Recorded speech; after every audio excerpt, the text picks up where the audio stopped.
प्रार्थना प्रारंभ होने जा रही है। सभी लोग पहले माले पे आ जाए। जय गुरुदेव। जय गुरुदेव। जय गुरुदेव।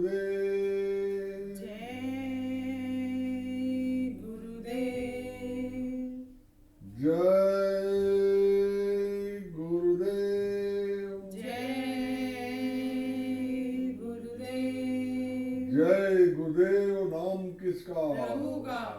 जय गुरुदेव नाम किसका? प्रभु का। जय गुरुदेव नाम किसका? प्रभु का। प्रभु का पावन नाम। जय गुरुदेव। प्रेम से बोले। जय गुरुदेव। प्रातः स्मरणीय सर्वसमर्थ सदा सर्वत्र वंदनीय परम पूज्य अनामी महाप्रभु बाबा जय गुरुदेव जी गुरु जी महाराज के चरणों में कोटि कोटि प्रणाम। उपस्थित सभी सत्संगी प्रेमी बच्चे बच्चियों, मेरी आवाज को किसी माध्यम से सुन रहे सभी प्रेमी जन, सबको सादर सप्रेम जय गुरुदेव। गुरु महाराज की बड़ी विशेष कृपा ये हम सब हुई आज, जो ऐसा भाग्यशाली समय मिला कि हम सब बैठ के प्रभु को याद कर रहे हैं, गुरु से प्रार्थना करेंगे। मनुष्य जीवन के लिए यह समय बड़ा ही लाभकारी और उपयोगी होता है। जब भी ऐसे शुभ अवसर की प्राप्ति हो, उसका लाभ अवश्य लेना चाहिए।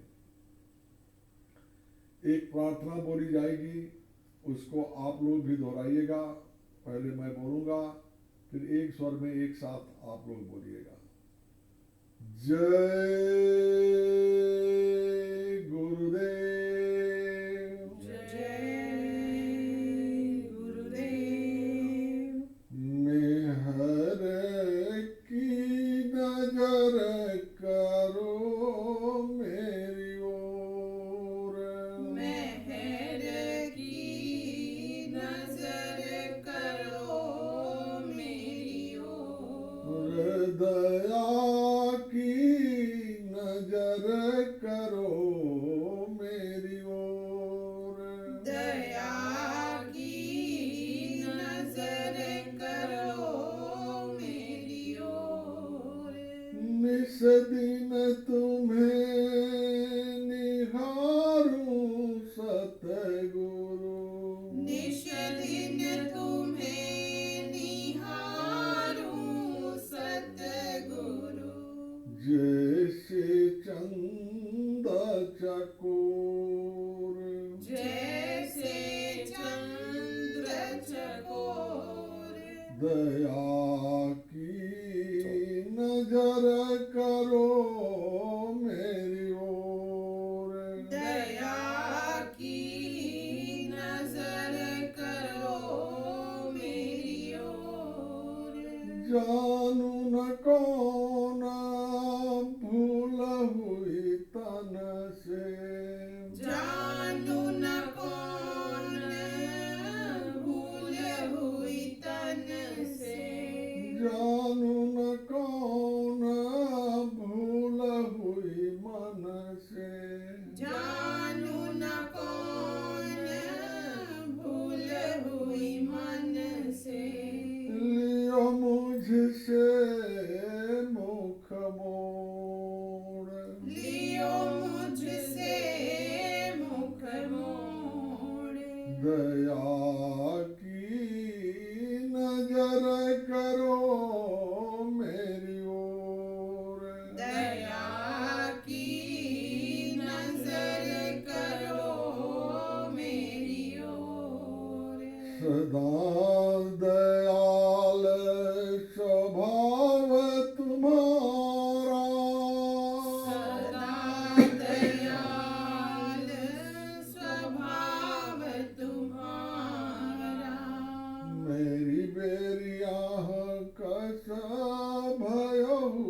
कठोर। मेरी बेरिया कस भयहु कठोर। दया की नजर करो मेरी ओर। दया की नजर करो मेरी ओर। बालक जानी चूक बिसराओ। बालक जानी चूक बिसराओ। आया शरण प्रभु मैं अब तोर। आया शरण प्रभु मैं अब तोर। दया की नजर करो मेरी ओर। दया की नजर करो मेरी ओर। शरणागत की लाज न राखो। शरणागत की लाज न राख्यो। शरणागत की लाज न राखो। शरणागत की लाज न राख्यो। मुझसे पतित अब जाए कहीं और। मुझसे पतित अब जाए कहीं और। दया की नजर करो मेरी ओर। दया की नजर करो मेरी ओर। अब की बार जो बारी ले हूँ मोही। अब की बार जो बार ले मोही। फिर न धरब पग यही मगोर। फिर न धरब पग यही मग होर। दया की नजर करो मेरी ओर। दया की नजर करो मेरी ओर।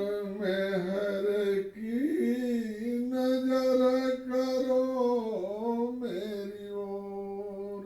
मेहर की नजर करो मेरी ओर। जय गुरुदेव। जय गुरुदेव। उपस्थित सभी सत्संगी प्रेमीगण, बच्चे बच्चियों, यह प्रभु की विशेष कृपा से मनुष्य जीवन मिला। जुगों जुगों के कर्मों के पुण्य कर्मों के फल बूंद बूंद करके इकट्ठा हुए और कर्मों के फल की वजह से प्रभु की कृपा विशेष हुई, ये मनुष्य जीवन मिल गया। और ये मनुष्य जीवन मिला, ये हमको सोचना चाहिए कि इसका क्या काम था जो हमें ऐसी अनमोल शरीर दी गई। ये पूरा संसार शब्द पे ही टिका हुआ है। ऊपर के जितने ब्रह्मांड लोक हैं, नीचे का ये लोक है, संसार की सारी चीजें शब्द से बधी हुई है। ये मृत लोक जिसे हम कहते हैं, जहां हम सब रह रहे हैं, इसके ऊपर जो है स्वर्ग लोक, वैकुंठ लोक, ईश्वर लोक, ब्रह्म लोक, पार ब्रह्म लोक, महाकाल पुरुष लोक और फिर आपका अपना लोक सतलोक, जहां से आप आए। उसके आगे अगम लोक, अलख लोक, अगम लोक और फिर अनामी लोक, अनामी धाम, जो जब जहाँ से सारा सबके करता धरता वही है, वहाँ के उन्हीं के द्वारा सब कुछ इस संसार की रचना हुई यानी गोस्वामी लिखा कि एक अनीह अजी अनामा अज सच्चिदानंद प्रभु धामा, वो सच्चिदानंद प्रभु का धाम एक है। उन्हीं की मौज मसलहत से, मौज मर्जी से उनकी मौज जब हुई और उन्होंने एक शब्द की झंकार भरी, तो उस शब्द के हुंकार से अगम लोक, अलख लोक, सतलोक का निर्माण हुआ। अब आप ये समझो कि इसके नीचे की रचना सतलोक से सतपुरुष ने किया और उन्होंने अपनी आवाज से महाकाल का लोक, महापुरुष, महाकाल पुरुष का, उन्होंने अपनी आवाज से पार ब्रह्म का, उन्होंने अपनी आवाज से ब्रह्म का, और उन्होंने अपनी आवाज से ईश्वर के लोक का रचना किया। यहाँ तक कि सारी रचनाएं जितनी भी हैं सब उन्हीं की आवाज से हुई। यहाँ पे अधिवृत लोक तक सारी रचना की हुई, सारा रचना का काम सत लोक से सतपुरुष ने किया। और इन सभी धनियों को सभी लोकों में उन्होंने स्थापित किया। उनके 16 पुत्र हुए, 16 पुत्रों को उन्होंने जन्म दिया, या उनकी इच्छा से 16 पुत्र निर्मित हुए, प्रकट हुए, जो भी आप कह रहे, जैसे भी कह रहे, इन 16 पुत्रों को उन्होंने जगह जगह स्थापित किया। उनमें से 12 पुत्रों के विषय में महात्माओं ने रहस्य नहीं खोला। उसका कारण है उसको खोला नहीं जा सकता है, लेकिन नीचे के 4 पुत्रों के विषय में उन्होंने जगह खोला। जो सबसे छोटे पुत्र ईश्वर जिनको हम कहते हैं, मुसलमान खुदा कहता है, ईसाई जिनको गॉड कहते हैं, वो हैं। उनसे ऊपर जो है ब्रह्म है, उनसे ऊपर पार ब्रह्म है, और उनसे ऊपर महाकाल है, और ऊपर सतलोक में सतपुरुष स्वयं विराजमान है। ये सारे लोक उसी नाम से चलते हैं, उसी शब्द से सारे लोगों को, सारे लोक जितने भी हैं सब की पकड़ एक दूसरे से आकर्षण के रूप में उसी शब्द से बना हुआ है। ये शब्द का जिस वक्त खिंचाव हो जाएगा, ये शब्द जिस वक्त खिंच जाएगा, उस समय ये सारी चीजें भुरभुरी सी हो जाएगी, किसी में कुछ दम नहीं रहेगा, सब खत्म हो जाएगा। तो ये सारा रचना उसी शब्द के आधार पे है, और वो शब्द जहां से आ रहा है उसी शब्द से आपकी भी रचना हुई है, आप भी उसी शब्द से जुड़े हुए हैं। महापुरुष जब आपके ऊपर कृपा करते हैं, कोई समर्थ गुरु मिलता है, तो समर्थ गुरु के मिलने से समर्थ गुरु आपको इसका भेद देता है, वो नाम देता है। नाम क्या है कि नाम 2 तरीके का है, एक वर्णात्मक नाम है, एक धुनात्मक नाम है। वर्णात्मक नाम जो आप अपनी वाणी से कह लेते हैं, राम है, कृष्ण है, सीता है, गीता है, राधा है, दुर्गा है, भगवती है, कोई भी नाम आप जो भी आप समझे, चाहे देवी देवताओं का हो, चाहे मनुष्यों का हो, या किसी चीज का कोई भी नाम हो, मकान है, दुकान है, माल है, समुंदर है, जो आप अपने मुंह से वाणी से वर्णन कर सकते हैं, अक्षरों में जो आ गया, वो वर्णात्मक नाम है। उस वर्णात्मक नाम से तो यहाँ के संसार की चीजों का संबोधन के लिए है, उससे आगे कुछ नहीं है। लेकिन जो धुनात्मक नाम है, जो धुनात्मक नाम हो रहा है, उस धुनात्मक नाम का भेद महापुरुष आपको देते हैं। जब आप ऊपर कृपा बख्शीश करते हैं, दया करते हैं, नाम की बख्शीश करते हैं, उस समय उसका भेद बताते हैं कि ईश्वर का धुनात्मक नाम क्या है, ब्रह्म का धुनात्मक नाम क्या है, पार ब्रह्म का धुनात्मक नाम क्या है, और महाकाल पुरुष का धुनात्मक नाम क्या है, और फिर उस सतलोक में सतपुरुष का धुनात्मक नाम क्या है। ये नामों की बख्शीश आपको करते हैं। ये सब कुछ इसी ऊपर से लेकर के नीचे तक, नीचे से लेकर के ऊपर तक, ये सब उसी नाम से जुड़ा हुआ है। ये सब उसी नाम की ताकत से चल रहा है। ये नाम जो आपको मिला हुआ है, ये बहुत ताकतवर चीज मिली हुई है, लेकिन ये नाम फायदा कब करेगा, जब नाम को आप जगा लेंगे। जब तक नाम जगेगा नहीं, तब तक आपका काम नहीं करेगा। जगेगा कैसे? जगेगा उनके द्वारा बताई गई विधि से। उसको आप सिमरन करो, उसको आप ध्यान में लो, उसका आप भजन करो। तो सिमरन, ध्यान और भजन आप बराबर करेंगे तो वो नाम आपका जगेगा, और जग जाएगा जब नाम, तो जगा हुआ नाम आपके लिए कवच का काम करेगा, ढाल का काम करेगा। ये नाम कोई छोटी मोटी चीज नहीं है, बहुत बड़ी शक्ति है जिसको महापुरुषों ने बख्शा है, गुरु की कृपा जिसको मिला है। बाबा जय गुरुदेव जी इस कलयुग में आए हुए हैं, और इन्होंने आकर के तमाम लोगों को इस नाम की बख्शीश दी है। इनकी कृपा का बख्शीश जिनको मिल गया वो बहुत ही भाग्यशाली है वो। लेकिन आप उसको लेकर के रख दोगे, ऐसे पड़ा रहेगा, तो उससे कोई काम नहीं होगा। काम उससे कब होगा, जब आप उसको रमा करोगे, उसका अभ्यास करोगे, उनके द्वारा तरीके बताए गए तरीके से आप उसका सुमिरन करोगे। तो नाम के सुमिरन करने से फिर आपके आसपास का सारा वातावरण सकारात्मक हो जाएगा, और वो सकारात्मक वातावरण होगा आपका कवच का काम करेगा। हर कठिनाइयों में नाम आपकी मदद करेगा। संसार का चाहे कोई काम हो या अंदर का परमार्थ का कोई काम हो, सभी जगहों पर वो नाम आपकी मदद करेगा। उसका सुमिरन लेकिन नित्य प्रति आपको करना है। उस नाम का सुमिरन विधि पूर्वक होना चाहिए, विधि विधान से आप करेंगे तब वो होगा। आप नाम का सुमिरन अगर ठीक से नहीं करेंगे तो कुछ नहीं होगा। और ठीक से अगर सुमिरन आपने कर लिया तो ठीक से सुमिरन करने पे नाम जब पक जाएगा, यानी नाम जब सध जाएगा, यानी नाम जब जग जाएगा, तो उस जगे हुए नाम से आपके अंदर वो ताकत आ सकती है कि आप यदि किसी पेड़ को कह दो कि तुम यहाँ से उठो और उठ करके चले जाओ उस फला नदी में खड़े हो जाओ, तो नदी में जाके खड़ा हो जाएगा। आप उस पहाड़ को कह दोगे कि ये पहाड़ तुम यहाँ से हटो, और इस पहाड़ को हटा करके फला इतनी दूरी रास्ता छोड़ दो, वो पहाड़ रास्ता छोड़ देगा। समुद्र अपना, नदियाँ अपनी बहाव बदल देंगी। उस नाम में वो ताकत आपके अंदर प्राप्त हो सकती है।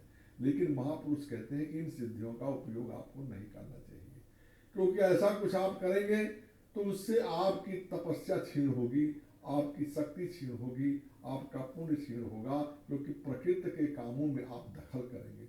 दखल करने की क्षमता आपके अंदर आ जाती है, लेकिन जिसके अंदर क्षमता आ जाती है वो दखल नहीं करता। उसका कारण क्या है? ये संसार भी उन्हीं का ही बनाया हुआ है।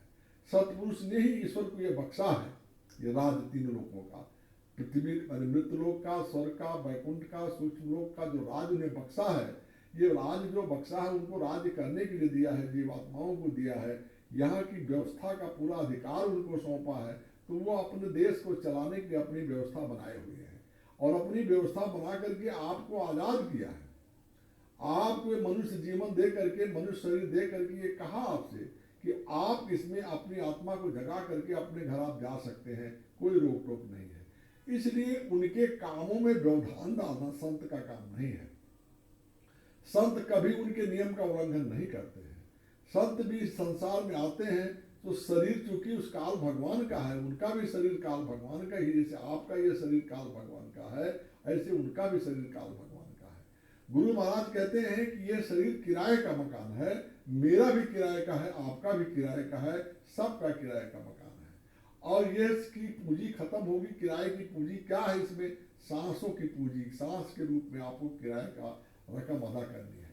हर पल हर क्षण आप इसका किराया अदा कर रहे हैं, और एक एक सांस आपकी जा रही है, तो उतना देर आपका समय इसमें से खत्म हो रहा। थोड़े समय के लिए गुरु महाराज बताते हैं, उन्होंने कहा सत्संग में कि ये शरीर आपको थोड़े समय के लिए मिला हुआ है। क्या करने के लिए मिला हुआ है? कि आप अपनी आत्मा को जगा लो। आत्मा आपकी जगेगी कैसे?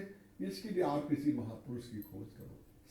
सतगुरु खोज रे प्यारी, जगत में दुर्लभ रतन यही। इस संसार में सबसे दुर्लभ धन, रतन का मतलब संपदा, सबसे दुर्लभ है सतगुरु की खोज। और सतगुरु जब तक नहीं मिलेंगे, सतगुरु का मतलब है कि समर्थ गुरु, जो पहुंचा हुआ है, जिसने उस परमात्मा को पाया है, अपनी आत्मा को उस परमात्मा में विलय किया है। यानी ये आत्मा जब जगती है और इन मंडलों को पार करते हुए सतलोक पहुंचती है, और सतलोक से आगे अलख लोक से आगे अगम लोक से आगे अनामी लोक, और अनामी लोक से आगे उस प्रभु के लोक जय गुरुदेव लोक के लोक पहुंचती है, जहाँ पे जय गुरुदेव स्वामी का स्थान है, गुरु महाराज का जहाँ पे स्थान है, उस स्थान में जब पहुंचती है तभी एकदम गदगद हो जाती है। पावर उसके अंदर आ जाता है, वो शक्तियां उनके अंदर आ जाती हैं, जितनी बातों को मैंने अभी पूर्व कहा। लेकिन आपका लक्ष्य इन शक्तियों के प्रदर्शन का नहीं है। काल भगवान यानी ईश्वर ने आपको यह शरीर दिया कि आप अपनी आत्मा को जगा करके अपने लोक पहुंच जाओ। आपका जहाँ घर है सतलोक है, सतलोक पहुंच गए। गुरु महाराज ने बताया कि सतलोक के आगे जितने लोग हैं, अलख लोक है, अगम लोक है, अनामी लोक है, या जय गुरुदेव लोक है, या राधा स्वामी लोक है, या जो भी लोग, जो भी महापुरुष जिस नाम को जगाए, वाहे गुरु, सतनाम, सतगुरु, जो भी नाम रखा गया, जहाँ भी जिन महात्माओं ने समय समय पर नाम को जगाया और नाम को जगा करके समय समय पर जीवों के कल्याण के लिए उसकी बख्शीश की आने जीवों को, तो वो जो नाम जिसने जगा दिया उसके द्वारा जगाना, नाम जग गया तो वो उस जगह पे पहुंचता, उसका एक अपना लोक हो जाता। जैसे संसार में समझे कि सारे समुद्र एक हैं, एक ही समुद्र है, लेकिन उस कहते हैं कि 7 द्वीप 9 खंड में, गुरु से बड़ा न कोई, गुरु से कोई बड़ा नहीं। वो समुद्र जो 7 समुद्र हैं, तो 7 समुद्र 7 द्वीपों में है। 7 द्वीप, तो 7 द्वीप नीचे नहीं, सब कुछ ऊपर है, सारा रचना ऊपर ही है। ये दोनों आंखों के ऊपर सारा रचना है। और इस नाके पर जहाँ पे जीवात्मा बैठी हुई है, शरीर के नाके पे ऊपर स्वर्ग बैकुंठ सूक्ष्म लोक तमाम लोक उधर के हैं, नीचे ये मृत लोक है। ये जीवात्मा को उसी नाके में बिठाया गया है। अब ये अगर जग जाए और इसकी आंख खुल जाए, इसके कान खुल जाए, इसके नाक खुल जाए, तो आपको सुगंधि का, दिव्य सुगंधि का अनुभव प्राप्त होगा। जैसे आप तीसरे तिल पे पहुंचेंगे, तीसरे तिल का मतलब जहाँ पे कि ये दोनों आंखों के मध्य भाग जहाँ पे जीवात्मा है, वहां पे आगे तीसरा तिल है। गुरु महाराज ने कहा जब ध्यान में आप बैठो और ध्यान जब करोगे, ऊंचा ध्यान दे करके सामने आप देखेंगे तो आपको एक काला धब्बा जैसे दिखाई देगा, और वो काला धब्बा देखते देखते श्वेत श्याम हो जाएगा, नीला हो जाएगा, और वही जो है तीसरा तिल है। लेकिन जब उसका अनुभव आपको होगा तीसरे तिल का, तो वहां की जो सुगंधि है, दिव्य सुगंधि का अनुभव आप करेंगे। वो सुगंधि यहाँ नहीं है, संसार में कोई उदाहरण नहीं दिया जा सकता उसका। वो ऐसी चीज है जिसका वर्णन नहीं किया जा सकता है। महापुरुषों ने सिर्फ इशारा किया है, और इशारे में बात यह है कि करने को वो चीज मिलेगी। रास्ता सच्चा है, गुरु के द्वारा प्रदान किया गया मार्ग सच्चा है, बताने वाला सच्चा है। यदि आप करने वाला सच्चाई के साथ ईमानदारी से उस काम को कर ले, तो उसको वो चीज मिल सकती है। उसको पाने के लिए आपके अंदर जिज्ञासा होना चाहिए, आपके अंदर धैर्य होना चाहिए।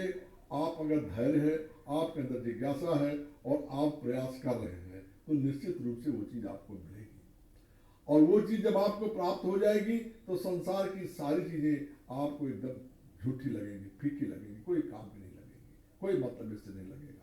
संसार में रह करके संसार की चीजों को बरतते हुए उसका इस्तेमाल आपको दिया गया है सिर्फ आपके इस किराए के मकान की सेवा के लिए। ये जो शरीर आपका है, जितनी चीजें आपने उत्पन्न किया है, या जितना भी कमाल आपने बटोरा है, जितना भी मिट्टी सोना चांदी हीरा जवाहरात आपने बटोरा है, रुपया पैसा जो कुछ भी आपने तैयार किया है, घर द्वार मकान दुकान दफ्तर ऑफिस महल जो कुछ भी आपने बनाया है, गाड़ी घोड़ा जो कुछ भी आपने लिया है, कपड़ा लत्ता जो भी आप तैयार करते हैं, वो सब किसके काम के लिए? इसी और इसी शरीर के लिए। ये शरीर आपका नहीं है। इसी शरीर की सुविधा के लिए सारी सुविधाएं आप जुटाते हैं, और सारी सुविधा जुटाते जुटाते एक समय ऐसा आता है कि सांसों की पूंजी खत्म होती है, इस शरीर से आप बाहर होते हैं, तो एक तरफ आपकी शरीर पड़ी रहती है, एक तरफ आपका सोना चांदी रुपया पैसा घर द्वार मकान इष्ट मित्र जो भी हैं सब पड़े रहते हैं, खड़े रहते हैं। कोई कुछ आपका कर नहीं सकता, ना आप किसी भी कुछ कर सकते हैं। तो आपके सोचना चाहिए था कि हमको करना क्या था। हमें करना यह था कि इन साधनों का सदुपयोग करते हुए उचित तरीके से आपके प्रारंभ में जो साधन लिखे हुए, जो व्यवस्थाएं लिखी हुई हैं, उन चीजों को संतोष मन भर के मन के अंदर रख करके उसी पे अपने आप को तैयार करके परमात्मा का भजन गुरु के बताए रास्ते से करना चाहिए था। यदि आप ऐसा करते तो आपका भजन बन जाता, और आपका भजन बन जाता तो आपका कल्याण हो जाते। जीवात्मा इसी शरीर से इसी जन्म में आजाद होकर के उड़ जाती अपने अपने घर को, अपने लोग को, जहाँ पे आपको कभी दुख नहीं है, कभी जन्म नहीं है, कभी मरण नहीं है, कभी अंधेरा नहीं है, कभी दिन नहीं, कभी रात नहीं, चारों तरफ उजाला ही उजाला है। वो प्रकाशवान देश आपका है, वहां आप पहुंच जाते हैं। अब उसको पहुंचने के लिए आपको जब गुरु ने रास्ता बता दिया, गुरु से आपको रास्ता मिल गया, तो आपको क्या, जैसे जब भी समय मिल जाता, आपके मनुष्य जीवन में समय ही समय है, आप जब समय पा जाओ उस समय में उसका आप स्मरण कर लो, खराब समय को खराब नहीं करो। ये संसार के बखेड़ों में पड़ करके झगड़ा के झंझट में, मोह में, माया में, दुनियादारी सब कुछ करते हुए जब कोई साथ नहीं देता, तो आपको ये समझना चाहिए कि इन चीजों से हमें क्या मिलने वाला है। हमें कुछ नहीं मिलेगा, हम भजन करते हैं। भजन आप करोगे तो आपको वो चीजें, वो दौलत मिलेगी जिसको गुरु महाराज ने बताया। उसके लिए कहीं आपको बाहर दौड़ने की जरूरत नहीं है, किसी तीर्थ व्रत में जाने की जरूरत नहीं है, किसी वेद का, किसी के पाठ का, किसी गीता रामायण की आपको जरूरत नहीं है। जो रास्ता सरल और सच्चा गुरु महाराज ने बताया, उस सरल और सच्चे रास्ते को आप आराम से करके अपने घर में बैठ करके उसको आप प्राप्त कर सकते हैं। कहीं बाहर जाने की जरूरत, बाहर जो गया गुरु महाराज ने कहा उसको मिल ही नहीं सकता है। जो बाहर चला गया उसको वो चीज मिल ही नहीं सकती। कारण क्या है कि बाहर जाने पे बाधाएं बहुत हैं। अरे भाई, आपका शरीर है, आपको भोजन करने के लिए जरूरत पड़ेगी, पानी पीने की जरूरत पड़ेगी, कपड़े की जरूरत पड़ेगी।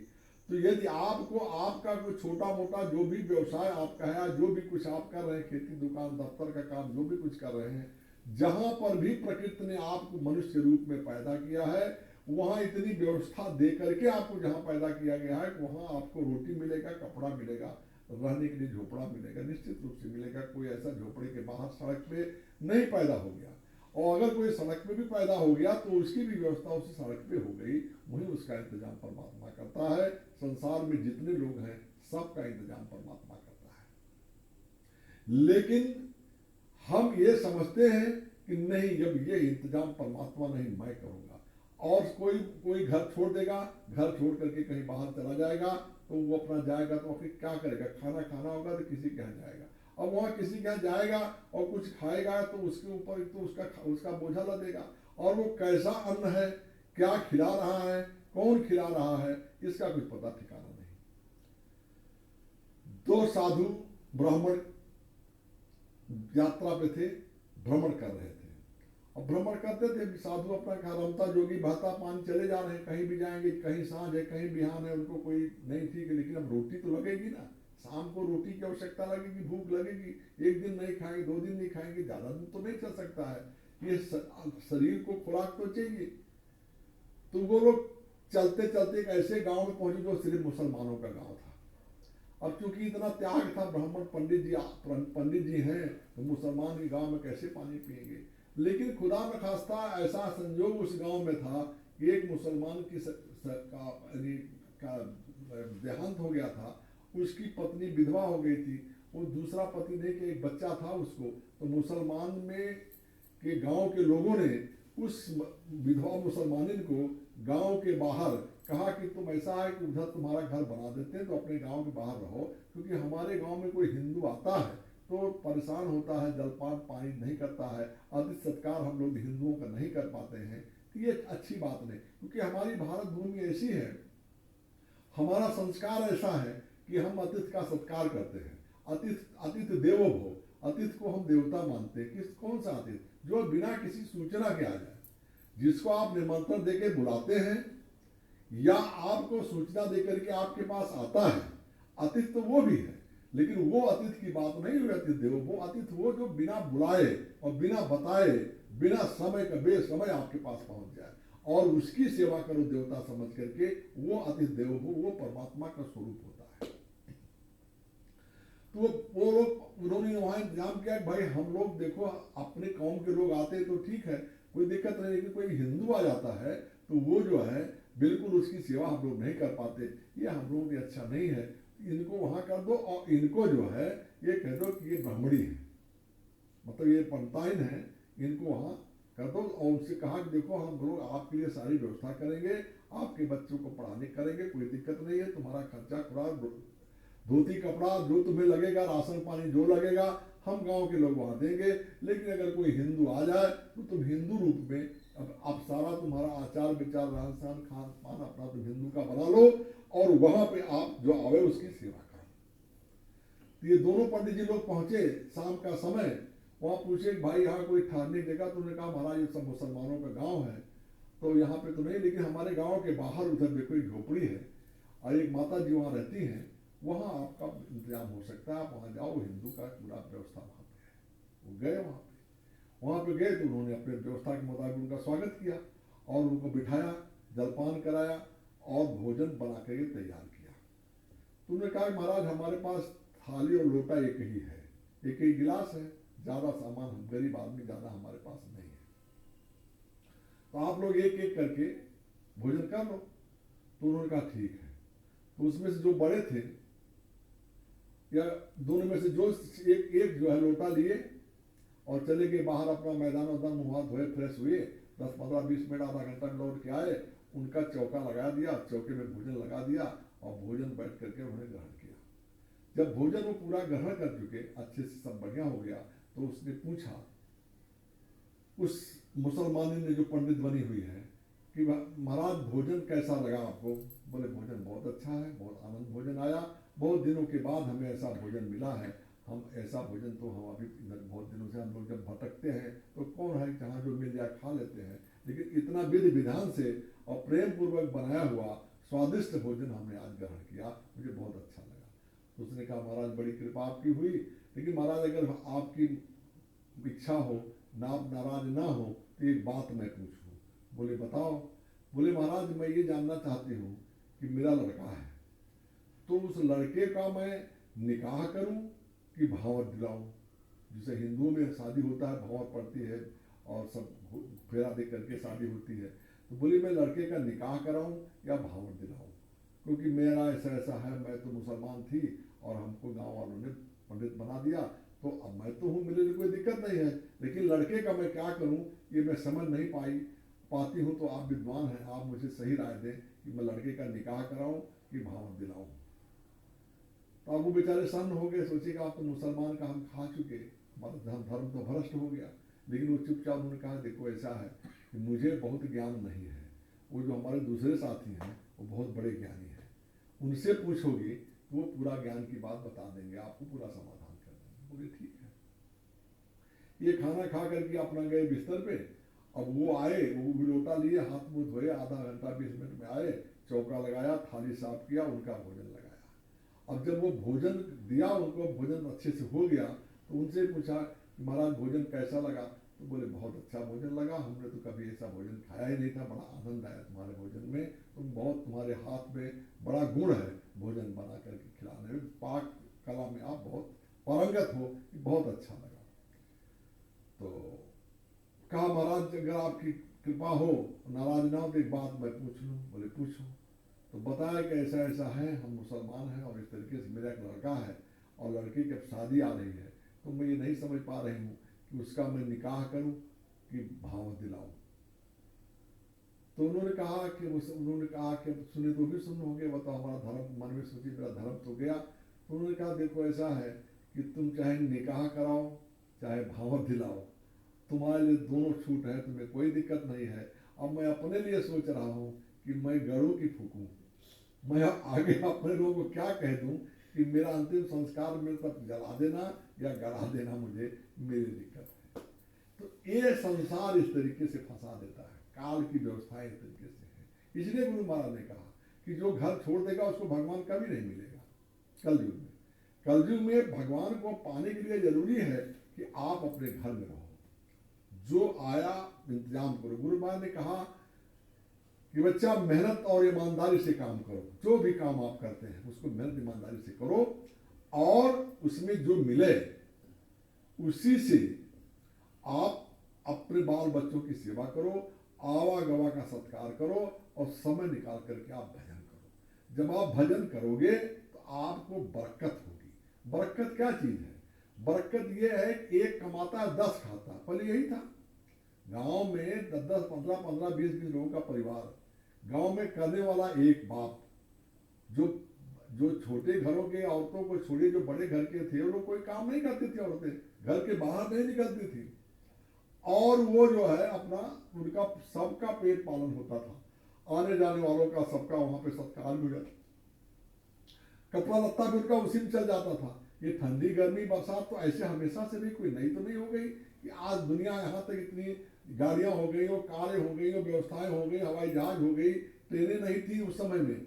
हमने कहानी सुनी है गांव में, हमारे पूर्वजों ने मुझे बताया बचपन में कि जब ये ट्रेन पहली बार चली तो लोग ट्रेन की आवाज़ सुन करके दूर भागते थे, कोई बहुत बड़ा प्रेत आ रहा है, वो जगह पे जाओ नहीं, ऐसा लोग डरते थे। वो स्टेशन पे नहीं जाओ, मतलब समझा करके लोगों को ट्रेन पे बिठाया गया, नहीं ये साधन है। आज तो बिना ट्रेन कोई चलता नहीं किसी का।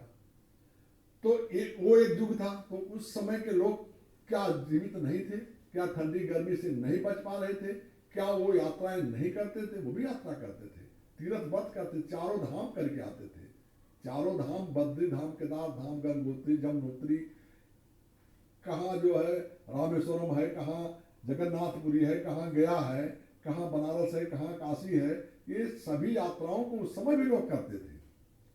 जिनके पास साधन था वो घोड़े लेके चलते थे, छकड़े लेके चलते थे, नहीं तो पैदल चल देते थे। साल 2 साल 3 साल लगता था, अपना चारों धाम की यात्रा करते थे।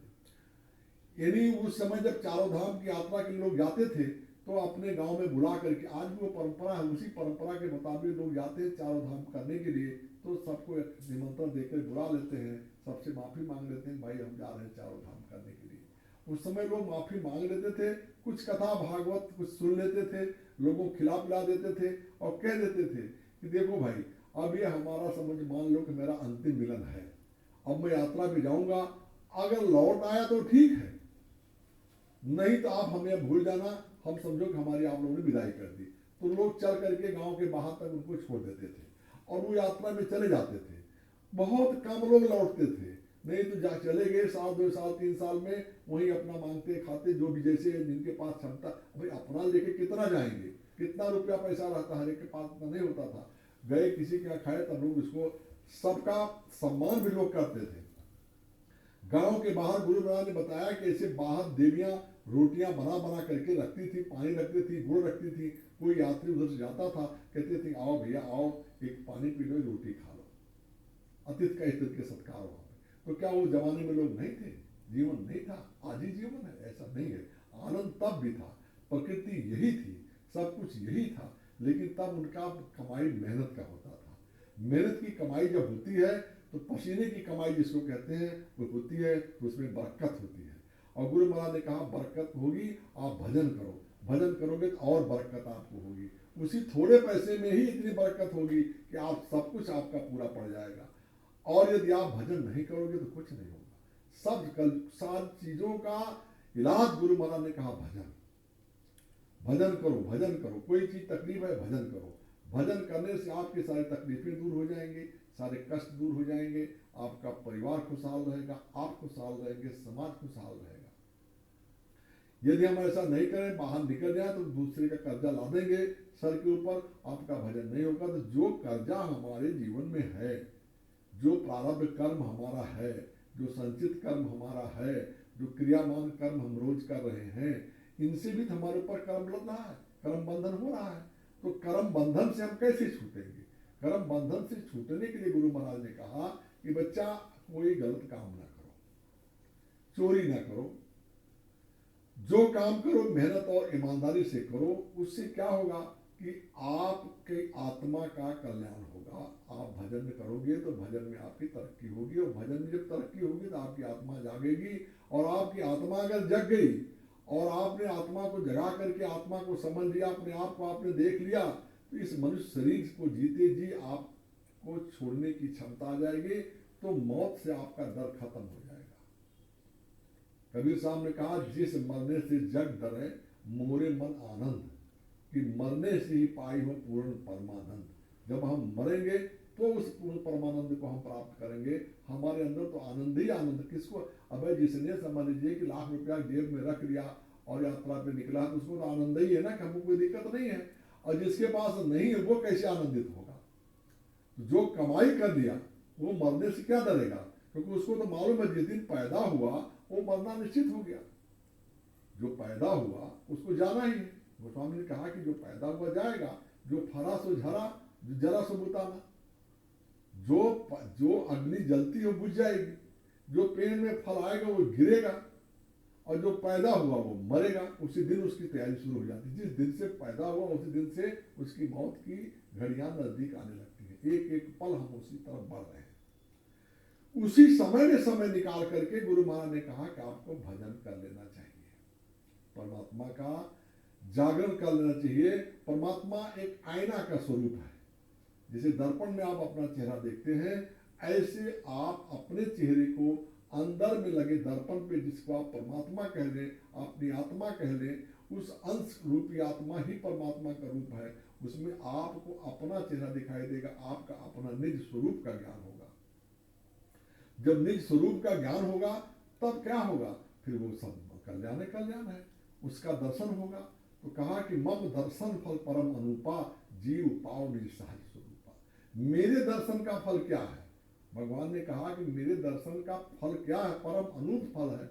क्या है कि जीव पाओ निज सहज स्वरूपा, वो अपना सहज स्वरूप देखता है। जैसे आप दर्पण में अपना चेहरा देखते हैं, ऐसे परमात्मा के दर्शन होता है तो उसमें आपका अपना चेहरा दिखाई देता है कि वही आप हैं, और वही वहीं पहुंच करके जो कहता हम ब्रह्मास्म, हम ब्रह्म हैं और सभी ब्रह्म है, सारा संसार ब्रह्म को, तब वो पूर्व उसको फिर भेद नहीं दिखाई देता किसी में, फिर वो किसी को अपना छोटा और बड़ा नहीं समझता है, वो सब कुछ समान समझता है। और इसी को महापुरुषों ने कहा कि जब वो स्थिति का ज्ञान हो जाता है, वो कहते हैं कि ना कोई गुरु ना कोई चेला, सब में बोले एक अकेला। वो किसको चेला बनाएगा, गुरु भी वही है और चेला भी वही है, उसी में भगवान उसमें भी है, वही आत्मा उसमें भी, वो भी भगवान का रूप है। तो चेला गुरु का मामला खत्म हो गया, बोले कोई नहीं, सब में बोले एक अकेला, वही एक है, सब के अंदर वही विराजमान है। और ये कहा भी महापुरुषों ने कि ईश्वर अंश जीव विनाशी, चेतन अमल सहज सुख राशि। ये ईश्वर का अंश आत्मा है, ये सुख की राशि है, चेतना चेतन अमल सहज सुख राशि, ये सुख की राशि है, आनंद का सागर है, आनंद का वो सागर हिलोल ले रहा, लेकिन हम भूले बैठे हैं, हमें ज्ञान नहीं है। महापुरुष का ज्ञान कराते हैं और ज्ञान करा करके आपको उसकी विधि देते हैं, उसका वर्णन नहीं किया जा सकता है। देखो कितना भी भाषण दिया जाए, कितना भी बोला जाए, तो किसी भी लोक का हम वर्णन यहाँ नहीं कर सकते हैं। यानी ना स्वर्ग का वर्णन कर सकते हैं, ना बैकुंठ लोक का वर्णन कर सकते हैं, ना ईश्वर लोक सूक्ष्म लोक का वर्णन कर सकते हैं, ना ब्रह्म लोक का, ना पार ब्रह्म का, ना महाकाल पुरुष का, ना सतलोक का, क्योंकि कोई उदाहरण यहाँ नहीं है। वो जो धुनें वहां पे हो रही हैं, जो आवाजें वहां पे हो रही हैं, जिस प्रकार से प्रकाश का चकाचौंध वहां पे है, जिस तरीके से प्रकाश की रोशनी है, जितने कलर में है, उन कलरों को क्या लाल कहें, पीला कहें, हरा कहें कि नीला कहें, कौन सा कहें, जो कहें सब से पर वो अलग है, वो जो है वो अलग है। इसीलिए उसको महापुरुषों ने कहा कि बात अगम की कहन सुनन में नाही, जो जानत सो कहत नहीं, कहत सो जानत नाही। वो अगम की बात कहने सुनने में नहीं आ सकती है, जो जानता है वो कहता नहीं है, और जो कहता है वो जानता नहीं है। क्योंकि जो उसको अच्छा वो जान जाएगा, कौन जानेगा, जिसके ऊपर इनकी कृपा हो जाए, जो पे कृपा उनकी हो जाएगी वही जानेगा कि सोई जाने जे देव जनाई, वही जान पाएगा जिसको आप बता दोगे। और जानत तुम्हें हो जाए, जानते ही वही हो जाएगा, दूसरा रहेगा ही नहीं। यानी गुरु महाराज ने कहा, महापुरुषों ने कहा कि गुरु से प्रीति कर पहले, गुरु से पहले प्रीत करो, बहुत घट शब्द में शब्द को सुनना, गुरु का ध्यान कर प्यारे, बिना इसके नहीं छूटना। गुरु का ध्यान करो, ध्यान करना है तो गुरु का, गुरु के उस स्वरूप का ध्यान करो। कौन से स्वरूप का, जिस स्वरूप में गुरु महाराज ने आपको कृपा बख्शी है, नाम की बख्शीश दी है, आप उस स्वरूप को अपने हृदय में बसा लो, अपने आंखों में बसा लो, उस स्वरूप को आप याद करो, गुरु के चेहरे को याद करो, गुरु के स्वरूप को याद करो, गुरु के चरणों को याद करो, तो गुरु के वचनों को याद करो। और गुरु के वचन क्या है, गुरु के वचन है जो उन्होंने आपसे कहा, जो वाणी उनकी है कि आप भजन करो, ये उनके वचन है, उनके वचन को याद करो, उसका पालन करो। तो अब हमेशा गुरु तो नहीं मिलता है सामने, लेकिन अंदर में गुरु हमेशा आपके सामने है। और अंदर में गुरु मिले तो उसका चरण मिले और उसकी चरण रज आप लगाओ। तो कहा कि गुरु पद रज मृद मंजूर अंजन, राग अमीय दोष व्यंजन। गुरु के चरणों की वो रज आप लगाओ, तो कौन से चरण, यहाँ जो धरती पे है, अगर शरीर रूप में गुरु मिल रहे हैं स्थूल शरीर में, तो उनके चरणों की रज, और अगर स्थूल रूप में नहीं है, अंदर में आप उनके दिव्य स्वरूप का दर्शन आप करते हैं, तो उस समय उनके चरण की रज का, उनके वचन, उसका दिव्यता, उसको आप लगाओ। तो श्री गुरु चरण सरोज निज मन मुकुर सुधार, उस चरणों की रज से अपने मन रूपी मुकुर, मतलब कांच, आईना जिसको दर्पण कहते हैं, निज मन मुकुर सुधार, उसको साफ कर दो। जब वो मन का दर्पण साफ होगा तो उसमें दिखाई क्या देगा, आप ही दिखाई देंगे। आप मतलब गुरु दिखाई देगा, गुरु मतलब आप और गुरु में दोनों में कोई अंतर नहीं, वहां पे कोई गुरु चेला नहीं रह जाता है। लेकिन ये कब होगा?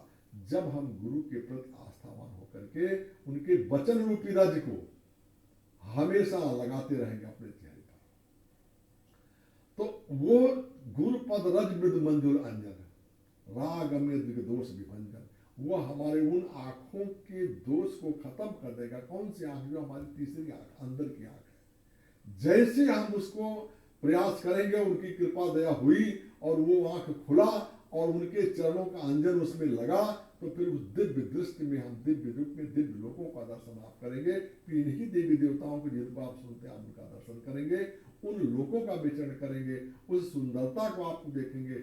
गुरु महाराज कहते हैं कि वहां की सुंदरता छोटी मोटी सुंदरता है, यहाँ कुछ नहीं है।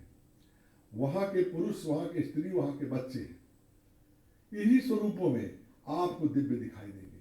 उनका अलग पहनावा है, उनका अलग तरीके का वस्त्र है, हर तरीके का दिव्य वस्त्र है। तो दिव्य वस्त्रों का अवलोकन करने की आंख आपके अंदर है, जिसको थर्ड आई कहा, तीसरा आंख कहा। और वो तीसरे आंख के द्वारा उनको आप देख सकते हैं, दूसरा कोई रास्ता नहीं है। और वो देख सकते हैं। कलयुग में वो संभव हो चुका। सहज भक्ति कलयुग में दिया कि सहज भक्ति से आप परमात्मा को पा सकते हैं।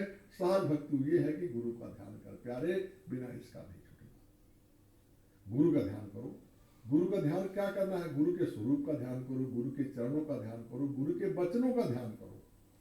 जो वचन उन्होंने कहा है वो वचन वक्त पे आपको सुनने को मिल जाएंगे, याद आ जाएंगे, समय पे याद आ जाएगी। जैसे आप समझो एक घड़ी होती है जिसको लोग अलार्म के लिए यूज करते हैं, तो उसमें ऐसे इसको ऐसे टाइट करते हैं, उसमें अपना जब जिससे मान लो रात को सोने लगे ना, 10 बजे सोने गए और उनको 5 बजे उठना है, तो उसमें 5 का पॉइंट लगा करके उसमें वो अलार्म भर देंगे उसको। तो उस समय तो नहीं कुछ बजेगा वो, लेकिन जब 5 बजेगा तो घड़ी बजेगी। ऐसे सत्संग है, सत्संग सुनेगा आदमी। सत्संग से इसलिए कहा कि सत्संग बहुत जरूरी है। गुरु बाबा ने बताया पहले सत्संग, सेवा, फिर भजन।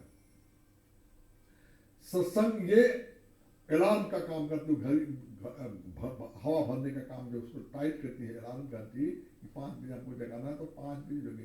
सत्संग सुनोगे तो आपके अंदर वो अलार्म की घंटी बनी रहेगी। वक्त आएगा, गुरु महाराज ने कहा कि सत्संग ध्यान से सुनो, तो सत्संग के वचन वक्त पे आपको याद आ जाएंगे, और वक्त पे जो वचन याद आ जाएंगे तो आपका काम बन जाएगा। वो चीज महत्वपूर्ण है। समय पे कभी भी थोड़ा भी कान में पड़ा रहेगा सत्संग तो वो। अभी देखो हनुमान जी लंका गए सीता की खोज में। सीता जी से मिलने के बाद पहले जब लंका में प्रवेश करने लगे तो उनको लंका के द्वार पे वो लंकिनी बैठी थी। जब वहां मसक समान रूप कब धरी और लंका ही बैठो सुबह नरहरी।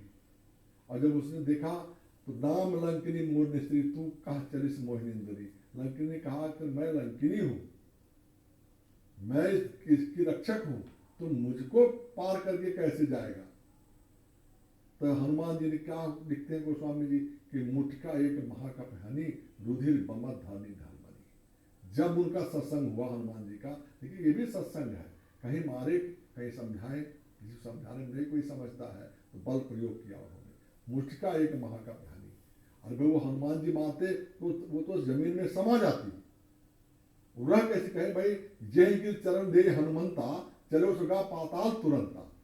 तो जब इतनी बड़ी ताकत थी उनके पैर रखते ही पहाड़ जो है पताल चला जाता था, तो जब वो जिसको मुठका मारेंगे वो ऊपर रहेगी, लेकिन नहीं, उसको समझाने के लिए उन्होंने दांतानी मुठका एक उसको मारा। तो वो जब मारा तो उस पर ढुनमुना गिरी, खून का बमन हुआ, लेकिन पूर्ण संभार उठी सो लंका और जोर पान कर विनय सशंका।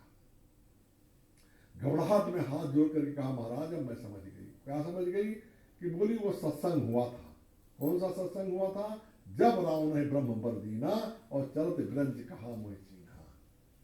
रावण ने को जब ब्रह्मा ने तपस्या होने के बाद वरदान दिया तो विरंच ने, ब्रह्मा ने मुझे ये चिन्ह बताया था।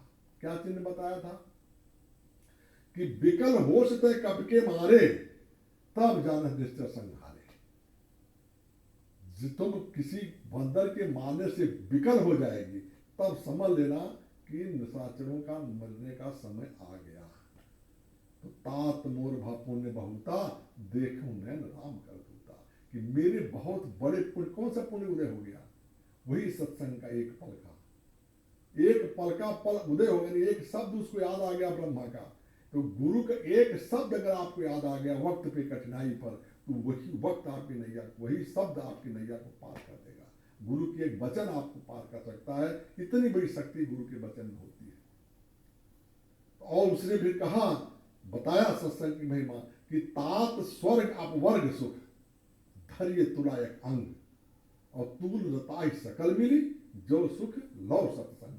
यानी तराजू के एक पलड़े पर स्वर्ग का स्वर्ग अपवर्ग सब कुछ, जितने सुख है संसार के और स्वर्ग के वैकुंठ के, सारे सुख एक पलड़े पर रख दो तो भी वो उसकी बराबरी नहीं कर सकता है, जो सुख लौ सत्संग। लौ का मतलब है कि निमिष से कम नहीं, पलक गिरती है, एक कोई निमिष कहते हैं, इससे भी छोटा समय जो हो, उसमें देर का भी अगर सत्संग की एक वाणी भी कान में पड़ गई, तो वो एक वाणी भी संतों की वाणी की, एक वाणी का एक पल का भी सत्संग उस सुख से बड़ा सुख है। इसीलिए कहा है महापुरुषों ने कि नहीं दर्द सम दुख जग माही, और संत मिलन सम सुख जग नाही। संत के मिलने से बड़ा सुख नहीं होता संसार में। हम सब बड़े भाग्यशाली हैं, ये संसार में ऐसे समय में आए, मनुष्य जीवन मिला, अच्छा खासा शरीर मिला, हष्टपुष्ट शरीर मिला, सारी व्यवस्था मिली, और बाबा जय गुरुदेव जैसा महापुरुष मिला, और उन्होंने कृपा करके हम सब पे कृपा की बख्शीश कर दी, नाम दान दे दिया। नाम दान कोई छोटी मोटी चीज नहीं है, ये नाम में बहुत बड़ी ताकत है। नाम आपके लिए ढाल का काम करेगा यदि आज नाम को आप जगा लेते हैं।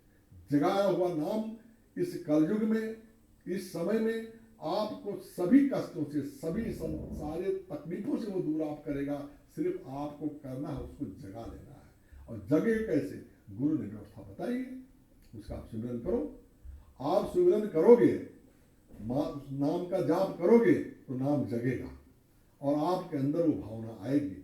एक गरीब आदमी, औरत गरीब थी, कुछ नहीं कर पाती थी, गांव में कंडी उपली जिसको बोलते हैं, पात करके अपना गुजारा करती थी, लेकिन कृष्ण की भक्त थी।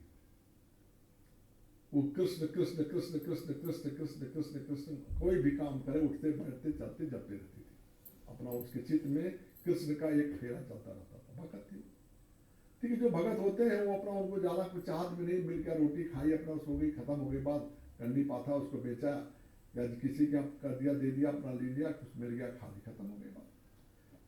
लेकिन कुछ हर जगह खुराफाती लोग होते हैं। कुछ बच्चों ने उसके साथ खुराफात दिमाग में सोचा, ये इतना कृष्ण कृष्ण करती है, तो देखता हूँ कृष्ण इनकी कैसी मदद करेगी। वो कंडी पात गई, रात को उसका कंडी चुरा ली। अब अगले दिन वो क्या बेचे?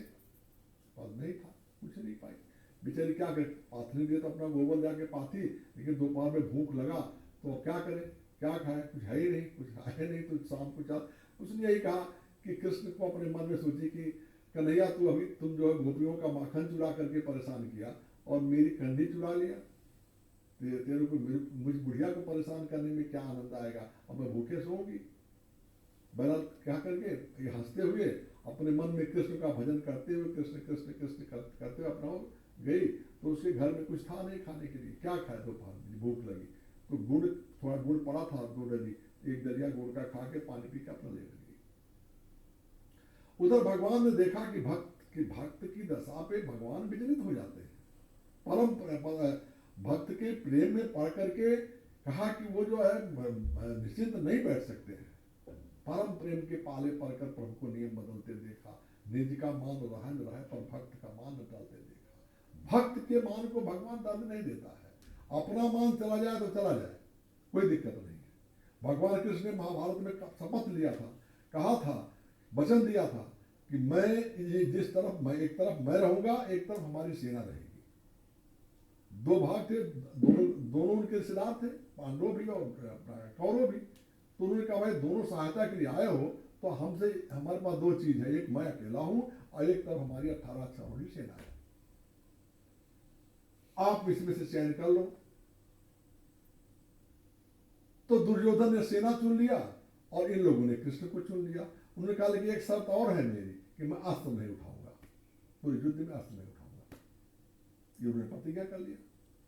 अब बताओ, उतनी बड़ी सेना वो लेके गया, अब कृष्ण रहेंगे भी हथियार भी नहीं उठाएंगे, तो अभी कौन मदद करेंगे? उनको वही रथ हाँकने का काम मिल गया कृष्ण का, उनका दुर्योधन का, अरे सॉरी अर्जुन का। अर्जुन का रथ हाँकने का सेवा उन्होंने लिया युद्ध में, और इस प्रतिज्ञा के साथ कि मैं अस्त्र नहीं उठाऊंगा। लेकिन जब भीष्म ने प्रतिज्ञा किया कि आज मैं हर्षवस्त्र गहाई हूं, अगर मैं अस्त्र न गहाया तो मैं गंगा सुत नहीं, उनकी माता का नाम गंगा, तो बोले आज मैं उनको अस्त्र गहाऊंगा, नहीं तो शांतन गंगा सुत न कहे, शांतन उनके पिताजी और गंगा उनकी माता, उनका मैं पुत्र नहीं कहूंगा, आज मैं हर्षवस्त्र। उन्हें वो जानते थे कृष्ण ने प्रतिज्ञा किया है, लेकिन भगत ये जानता है कि भगत के सामने भगवान हमेशा झुक जाते हैं। और लड़ाई हुई तो लड़ाई की स्थिति ये बनी कि भगवान कृष्ण उनका रथ, अर्जुन का रथ फंस गया, तो उस रथ को निकालने के लिए जब भगवान कृष्ण अर्जुन प्रयास कर रहे थे, उसी समय जो है यानी वो अपना वो आक्रमण कर रहे थे भीष्म पितामह, उसी समय उनके बाणों की बरसात हो रही थी। भगवान कृष्ण ने उसी रथ की पहिया को उठा करके और उनके ऊपर फेंकने के लिए तैयारी कर, चक्र पर वो उन्होंने शंख बजा दिया कि युद्ध बंद हो गई। बोले क्या हुआ? बोले बस हमारा इतने काम था कि भगवान को हम अस्त्र गहाएंगे, मैंने अस्त्र गहा दिया। तो इसलिए कहा कि प्रबल प्रेम के पाले पड़कर प्रभु को नियम बदलते देखा, निज का मान रहे न रहे पर भक्त का मान न टलते देखा। भक्त का कभी अपमान नहीं होने देता भगवान, वो किसी भी तरीके से आपकी मदद करेंगे। तो उस बुढ़िया के लिए भगवान कृष्ण ने सोचा कि भाई अब क्या करें, कैसे करें, चलो देखते हैं इसकी मदद की जाए। लेकिन परीक्षा भी जरूरी थी। आज के समय में तो गुरु परीक्षा लेता नहीं। आप गुरु महाराज ने कहा कि अब तो तुम मेरी परीक्षा ले लो, तुम्हारी परीक्षा हम लेंगे तो तुम टिक ही नहीं पाओगे। कलयुग में इस बात की मनाही हो गई गुरुओं को, गुरु शिष्य की परीक्षा नहीं लेते। लेकिन पहले के समय में गुरु शिष्य की परीक्षा लेता था, तो भगवान ने सोचा कि हम थोड़ी सी परीक्षा ले लें भक्ति किसकी जो है। गए दोपहर का समय, वो एक डली गुड़ का एक खा करके टुकड़ा और एक गिलास पानी पी के लेती थी बेचारी, अपना थोड़ा बहुत अपना आराम कर रही थी। तब तक के पहुंच के अलख जगाए, माता कुछ खाने के लिए दो। तो बुढ़िया ने कहा कि अतिथि आया आनंद तो उसको आया। जो भगत होता है उसके दरवाजे में कोई आता है तो प्रसन्न होता है। वो ये नहीं कहता क्या बेसमय के आ गया, अभी तो मैं खा के सोई थी और आ गए फटाक से हम उठ करके चाय बनाना पड़ेगा। ये नहीं सोचना चाहिए। यानी कोई आ गया तो अपना सौभाग्य समझना चाहिए कि चलो हमारे को एक सेवा का अवसर मिला, हम कुछ इसको जलपान करें जो हमारी शक्ति है। तो उन्होंने कहा माता मुझे भूख है, तो अब इनके पास कुछ खाने के लिए तो था नहीं। तो बेचारी वही जो एक गुड़ का डली था वो और ठंडा पानी जो उसके पास था, शीतल जल, उन्होंने उनको प्रस्तुत किया। साधु बाबा ने उसको खाया। भगवान रूप कृष्ण जो आए थे साधु बन करके, साधु रूप कृष्ण, उन्होंने उसको खाया और पानी पिया। और पानी पी करके अपना हाल चाल पूछा, माता जी कैसे हो, आप अकेली रहती है, वो मतलब तुम जानते सब थे। अब उसने कहा महाराज सब ठीक है, ये क्या करूँ, ये करता हूँ, लेकिन आज हमारा कन्हैया जो है हमारा ही कंधा चुरा दे के चला गया। वो गोपिकाओं का तो मैं सुनती थी मक्खन चुराता था, उनकी मटकी फोड़ता था, लेकिन मुझे गरीब पे उसने ऐसा किया, उसकी आज पता नहीं क्या मौज हुई कन्हैया की, मेरी कंधी चुरा ले गया। तो मैं तो कुछ करना, अभी तो पाथ के आई हूँ, अब कल सवेरे कुछ बेचूंगी, इसलिए मैं आपको कुछ खिला नहीं पा रहा हूँ, क्या करूँ मैं। तो अच्छा ठीक है, ऐसी बात अगर है तो मैं देखता हूँ तुम्हारी कंधी कहाँ, पता लगवाता हूँ। तो गए तो सरपंच जो गांव के थे, मुखिया, उनसे उन्होंने कहा कि भाई ऐसा है, उस बुढ़िया का कंधा किसी गांव के लोगों ने चुरा लिया है और मेरे अंदर एक सिद्धि है, मैं कंधा देख के बता सकता हूँ कि कंधा कौन से, कंधे से एक जैसे पाते जाते हैं। तो सरपंच ने कहा ये बात तो सही, अगर आप कर दें महाराज बड़ी कृपा होगी और आज चोर भी पकड़ा जाएगा और हमारे लिए भी बढ़िया होगा, एक बहुत अच्छा हो गया। सब उन्होंने तुरंत मुनादी पिटवाई पूरे गांव में कि सब लोग अपना अपना कंधा जो है जिनके पास सब लेकर के चौपाल पे आ जाए, जहाँ बैठक होती। गांव में एक चौपाल हुआ करता है, पहले पंचायत के लिए पंचायत भवन अब बन गया था, पंचायत भवन नहीं था तब तो किसी पेड़ के नीचे, किसी बरगद का पेड़ हो, कोई छायादार पेड़ हो, कोई आम का पेड़ हो, कोई खुली जगह हो जहाँ 10 लोग 20 लोग 25 लोग 50 लोग बैठ सकें, या सरपंच का ही घर हो जहाँ व्यवस्था हो, सब लोग इकट्ठा हो जाते थे गाँव के लोग। और गांव के लोग अपनी समस्याओं का समाधान उसी पंचायत में कर लेते थे और वो पंच के फैसले को परमेश्वर का फैसला मानते थे। वो आज जैसा नहीं कोर्ट कचहरी लेके भागो, यहाँ तनख्वाह लिखाओ वहाँ वकील करो, कुछ नहीं। वहीं बैठ के सब आपस में बातचीत हुई, सबकी गलतियां बताई गई, उसके गवाह जवाब सवाल वहीं हो गए, और जिसने जो गलती किया, जो उचित दंड देना लेना है, माफ करना, जो भी कुछ करना है, सरपंच ने फैसला कर दिया। 5 पंच परमेश्वर होंगे, वो 5 पंच परमेश्वर के रूप में बैठे और फैसला कर देते थे। कहा ठीक। अब वो सब वो लेके आए कंधा, वो चोर लोग भी अपना कंधा उनका कंधा मिला कर लेंगे, बोले चलो ठीक है, क्या पहचान, कौन क्या पहचान है, कंधा सब एक जैसा तो है, पला सब गोबर का ही गए, क्या कौन किसका पहचानेगा। ले गए। तो वो क्या किए, कृष्ण रूप साधु बाबा ने उस कंधों को इसे देखा और कान को लगाते थे, वो तो जानते थे कौन है, भगवान है, तो उनको कितनी देरी है। उन्होंने अपना निकाल करके पता ये कंधा इतना, ये बुढ़िया का है। बुढ़िया ने भी देखा, बोले हाँ महाराज, हमारे हाथ का निशान बैठ रहा बराबर, मेरा कंधा यही है। थोड़ा बहुत अंतर रहता है ना, ऐसे दूर से देखने में, लेकिन कोई भी पथाई करे कंधे का, पहले गांव में लोग हाथ से पाते थे कंधा, तो उसको कुछ न कुछ फर्क रहेगा, किसी को छोटा रहे, किसी बड़ा रहे, किसी मोटा रहे, कोई गोल पाता, कोई लंबा, ऐसे लंबा लंबा हाथ करके बनाते थे उसको। तो उन्होंने बताया, बोला हाँ, अब उसको मिल गया, सरपंच ने फैसला कर दिया, भाई ठीक है, सब लोगों ने मान लिया, बुढ़िया ने मान लिया, हो गया, तो वो मालूम पड़ गया चोर है। लेकिन चोरों ने सोचा कि बड़ा मुश्किल, ये इतना बड़ा जानकारी को कैसे हुआ। तो जब वो चले गए तो वो लोग पीछे से गांव के बाहर गए, उनको मिले, भगवान तो जानते थे अभी आएंगे लोग। जब वो गए तो बोले महाराज ये बताओ, आप ये कान से कौन सी चीज उसे कान में लगाते थे और रख देते थे कि ये है बुढ़िया का, ये है बुढ़िया का, ये नहीं है, ये नहीं है, ये नहीं है, ये है, ऐसा करके उन्होंने पहचान किया। तो उन्होंने कहा कि बहुत सिंपल सी बात है, वो कृष्ण का नाम जपती थी, कृष्ण का नाम जपते जपते कंधा बनाती थी, तो उस कंधे में कृष्ण का प्रभाव आ गया है, वो कंधे भी कृष्ण कृष्ण कह रहे हैं। तो वो हम समझ करके उसको कर लिया। ये जो सिमरन आप करते हैं, अगर आप सिमरन लगातार करने लगेंगे तो आपके नींद में भी आपके अंदर जय गुरुदेव निकलेगा, वो नाम निकलेगा, जय गुरुदेव जय गुरुदेव जय गुरुदेव। आप सो जाएंगे जय गुरुदेव करते, उठेंगे तो जय गुरुदेव जय गुरुदेव। यानी 24 घंटा आपके पास नाम का रहेगा। इसलिए कहा है कि आप खाना खाओ तो गुरु को याद करो, सोने जाओ गुरु को याद करो, नहाओ तो गुरु को याद करो। आप स्नान कर रहे हैं तो अपने शरीर को ही समझो कि गुरु की शरीर है, मेरा नहीं है, मेरा भय नहीं है, परमात्मा की है, परमात्मा की शरीर है। आप परमात्मा को जैसे स्नान कराते हो, आते हैं तो देखिए लोग बेलाभिषेक, दूध का अभिषेक, रस का अभिषेक, तमाम अभिषेक शिव शंकर जी का या किसी देवी देवता के जिसका पूजन कराते हो, सत्यनारायण कथा सुनते हो तो उनका अभिषेक कराते हैं ना। तो ये समझो कि भगवान का ही शरीर है, अपने शरीर को ही भगवान का शरीर समझ करके आप अभिषेक करो, उसको स्नान करो, पानी डालो, अच्छे से धो, ध्यान पूर्वक धो कि हम भगवान का शरीर धो रहे हैं। अगर आपके अंदर ये भावना आ जाए तो ये भावना आते ही आप परमात्मा के करीब हो जाएंगे।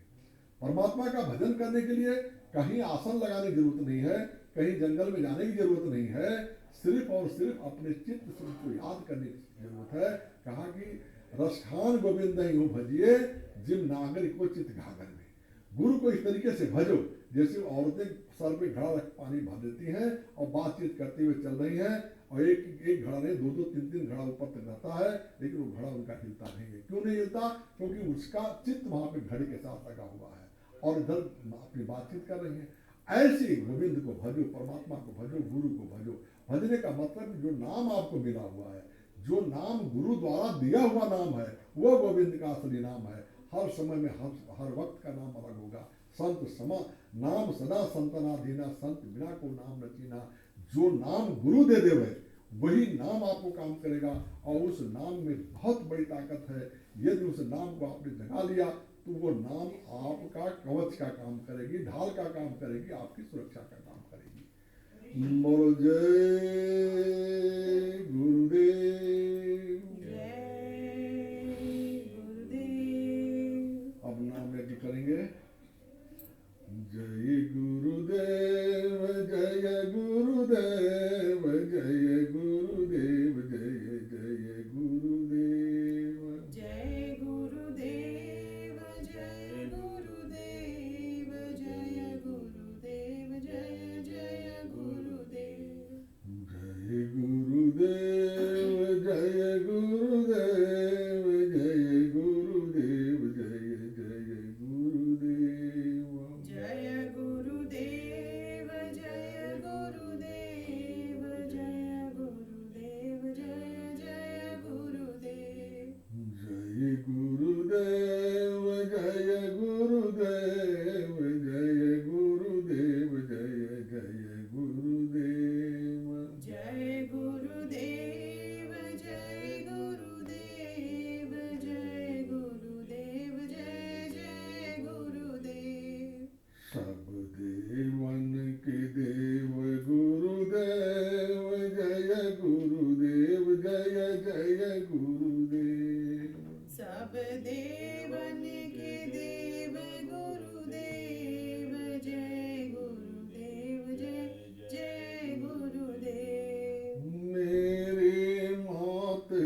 पिता गुरुदेव जय गुरुदेव जय जय गुरुदेव। मेरे मात पिता गुरुदेव जय गुरुदेव जय जय गुरुदेव। अपना भेद बताए गुरुदेव जय गुरुदेव जय जय गुरुदेव। अपना भेद बताए गुरुदेव जय गुरुदेव जय जय गुरुदेव। सत्य स्वरूपी रूप गुरुदेव जय गुरुदेव जय जय गुरुदेव। सत्य स्वरूपी रूप गुरुदेव जय गुरुदेव जय जय गुरुदेव। अलख स्वरूपी रूप गुरुदेव जय गुरुदेव जय जय गुरुदेव। अलख स्वरूपी रूप गुरुदेव जय गुरुदेव जय जय गुरुदेव। अगम स्वरूपी रूप गुरुदेव जय गुरुदेव जय जय गुरुदेव। अलख स्वरूपी रूप गुरुदेव जय गुरुदेव जय जय गुरुदेव। अनुपयनामि आप गुरुदेव जय गुरुदेव जय जय गुरुदेव। रूपयनामि आप गुरुदेव जय गुरुदेव जय जय गुरुदेव। राधा स्वामी आप गुरुदेव जय गुरुदेव जय जय गुरुदेव। राधा स्वामी आप गुरुदेव जय गुरुदेव जय जय गुरुदेव। जय गुरुदेव जय गुरुदेव जय गुरुदेव जय जय गुरुदेव। जय गुरुदेव जय गुरुदेव जय गुरुदेव जय जय गुरुदेव। जय गुरुदेव। जय गुरुदेव। अब आरती करेंगे। विनय करहूँ मैं दो कर जोरी। विनय करहूँ मैं दो कर जोरी। सतगुरु द्वार तुम्हारे। सतगुरु द्वार तुम्हारे। दाता द्वार तुम्हारे। दाता द्वार तुम्हारे। मालिक द्वार तुम्हारे। मालिक द्वार तुम्हारे। विनघृत दीप आरती साजो। विनघृत दीप आरती साजो। दौ अखियन मझ धारे। दो अखियन मझ धारे। भाव सहित नित बैठी झरोखे। भाव सहित नित बैठ झरोखे। भाव सहित नित बैठी झरोखे। भाव सहित नित बैठ झरोखे। जो हत प्रियतम प्यारे। जोहत प्रियतम प्यारे। अग ध्वनि सुनहु श्रवण ही अपने। पग ध्वनि सुनहु श्रवण ही अपने। मन के काज विसारे। मन के काज विसारे। जागिय सुरत पियत चरणामृत। जागिय सुरत पियत चरणामृत। पियत पियत हुई न्यारी। पियत पियत हुई न्यारी। यानी जब सूरत जग जाएगी, नाम जग जाएगा, तो ये सूरत जो है इस शरीर से अलग हो जाएगी। और जब ये शरीर से अलग हो जाएगी तब वो उसको उस चीज़ों का आनंद मिलेगा जिस आनंद के लिए गुरु महाराज ने बताया। जिस आनंद की आवश्यकता आपको है, जिस आनंद की खोज में आप है, वो यहाँ नहीं है। वो जब इस शरीर से आत्मा निकलेगी, तो मरने के बाद तो निकलती है, लेकिन अगर जीते जी आपने अभ्यास करके इसको बना लिया और ये शरीर से बाहर निकलने लगी, तो फिर उसको वो आनंद निकलने अलग होगी, तो उसको बाहर हो जाएगी, वो बाहर होगी शरीर से, तो वो आनंद उसको मिलेगा वहां पर। वो अमृत जो रहा है उस अमृत का वो पान करेगी। घंटा शंख मृदंग सरंगिया, घंटा शंख मृदंग सरंगिया, बंसिया बीन सुनारे, बंसिया बीन सुनारे। जय गुरुदेव आरती करती, जय गुरुदेव आरती करती, गावत जय जयकारे, गावत जय जयकारे। वो जय गुरुदेव धाम ही है पूरा। जैसे अनामी धाम है, राधा स्वामी धाम है, ऐसे जय गुरुदेव धाम। जो नाम महापुरुष जगा देते हैं उस धाम बन जाता है वहाँ पे। आपके लिए वहाँ तो सब कुछ एक है, अलग कुछ नहीं है, लेकिन आपको इसी रूप में वहाँ पे गुरु महाराज मिलेंगे।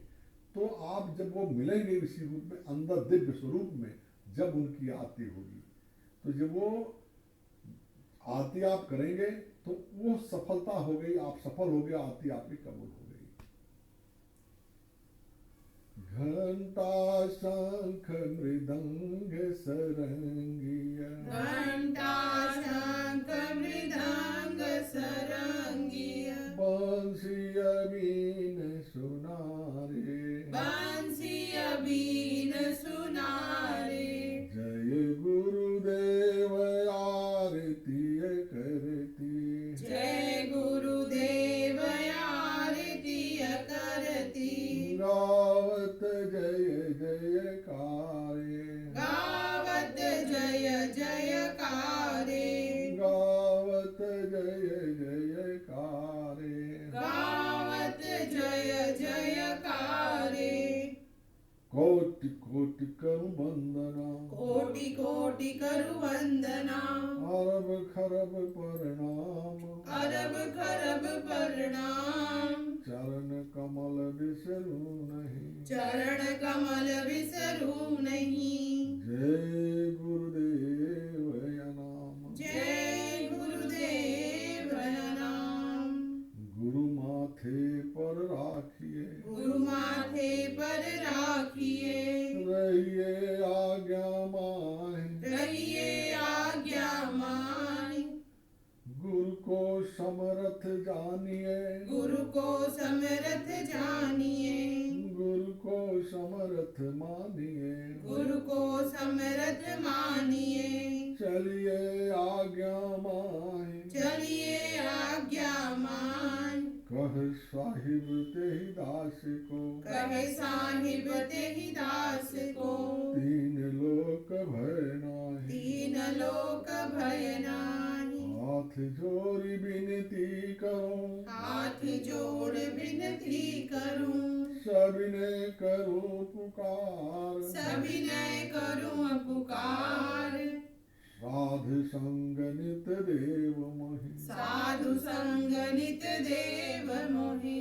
परम गुरु दातार, परम गुरु दातार। तुम ही निवेदित भोजन करहि, तुम ही निवेदित भोजन करहि। प्रभु प्रसाद पट भूषण धरहि, प्रभु प्रसाद पट भूषण धरहि। सब साधन कर यह फल सुंदर, सब सा